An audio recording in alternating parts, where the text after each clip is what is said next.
Hello everyone. Eternity, and is God perfect? I have 3 views of eternity for you, 2 of the normal ones, and then 1 newer one. Let me go through those first before I get to the perfect part. The philosophers and physicists describe the first eternity as related to time. And time keeps on moving, and we're living in time. Time happens out in this galaxy and out in that galaxy, and in this galaxy happens in that galaxy, happens everywhere.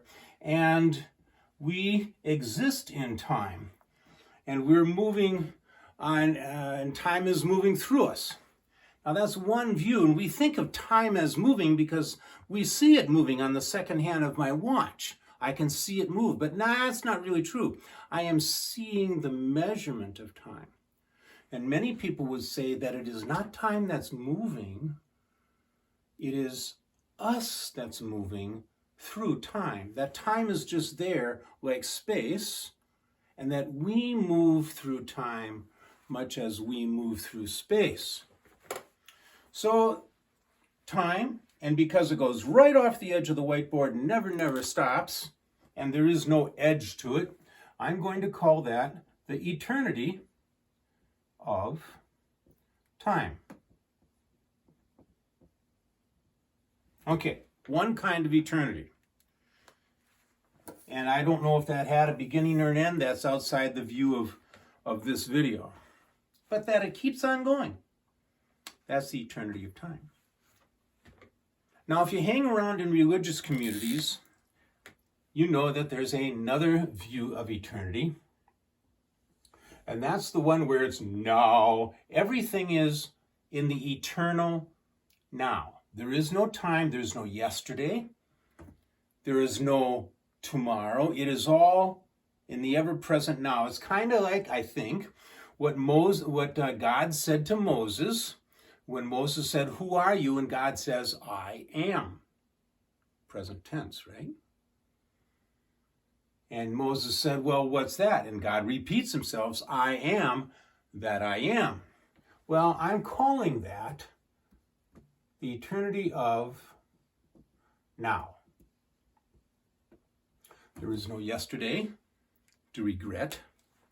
There is no tomorrow to worry about. It's always now. Whatever those characters are, some people would say that that's God, and I'm saying characters because I think to say God confines it too much and puts too many preconceived notions on it. I want to get rid of those and just say who's ever living there is always in now. There are no regrets about the past. There are no worries about the future, but it also means that whoever lives here also cannot remember something they did from yesterday and learn from it and be better at it today. They can't do that. It also means that they can't practice something and feel that thrill of accomplishment when they finally get it. We can feel that because we get progress over time. These characters do not get progress over time. They are changeless. They do not change from one day to another because there is no day of yesterday and tomorrow. They are changeless. Okay, so when I got that far, I was thinking to myself, okay, yeah, but nothing there says that they have to be perfectly changeless. It could be that they're changelessly bad or that they're changelessly mediocre. They're just changeless. Doesn't say that they have to be changelessly perfect. But then I remembered just a little bit of math. And I remembered that there are concepts in math. There are equations and there are relationships in math, like pi, that this is perfect. This is perfect, but when the engineers want to build something with it, they start writing down approximations. And 3 is a pretty good approximation of pi. When they want to get really good, engineers take that out a little farther. And then when they want to be really close in their tolerances, they want to get a little closer. Not perfect. It is not this. but it is close enough to do really good work. And then there is the world that I live in, like my mug here, and I guarantee that that mug, there's my mug,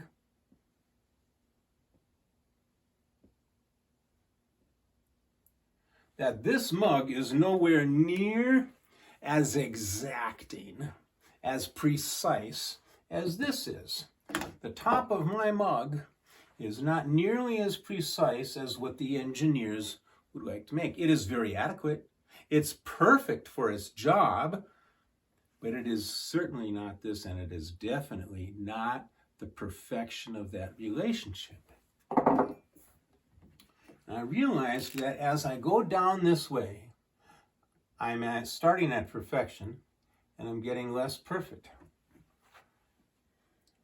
What encouraged me was that if I start here and go up, I'm getting an indication that the characters that live here, because I'm going from definitely not perfect to a very good level of preciseness, to a perfect concept, perfection in the material world.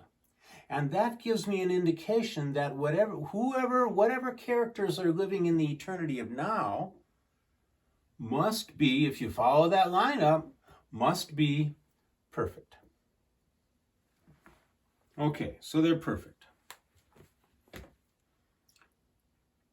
Now we could stop the video here. I have two types of eternity, and I've determined that whoever lives there has to be perfect. And we all like short videos. But then I had some questions. And one is, well, what are they perfect at? I mean, if one of these characters were to come down and live with us right now, are they perfect at croquet? Then I remembered that first video again. And that's the one where I drew this thing and I said, well, math shows us, remember this, that these are all relationships. All of those math things. There's 1,000, a bazillion, 100 mathematical relationships that we haven't even found yet. And I'm no mathematician, so I can't write them all out here. But these are all relationships.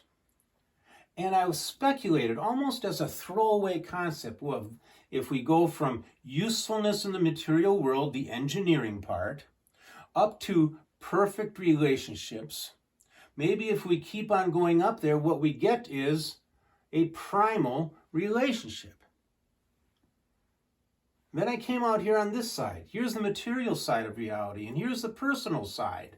I was wondering, does that mean that this whole top of reality is primal relationship? And if that's true, then whatever else these characters are perfect at, and I don't think it's croquet, they are perfect at relationships. Okay, so we've got two concepts of eternity, and we know these characters are changeless and perfect, and they're perfect in relationships. Now here's that third kind of eternity that I just want to run by you. And it's a blending of these two. And for me to show you that, please, I want you to look at your pants. I am wearing khakis, but I bet you are wearing blue jeans. And if you're not, go get a pair right now, blue jeans. Get your phone out, find that magnifying app, and I want you to take a good, close look at your blue jeans. They're blue. Even if they're faded, we call them blue jeans because they have those blue threads, right? All going in one direction, blue jeans. What we don't often see is that there's another color going through there, but we never call them white jeans.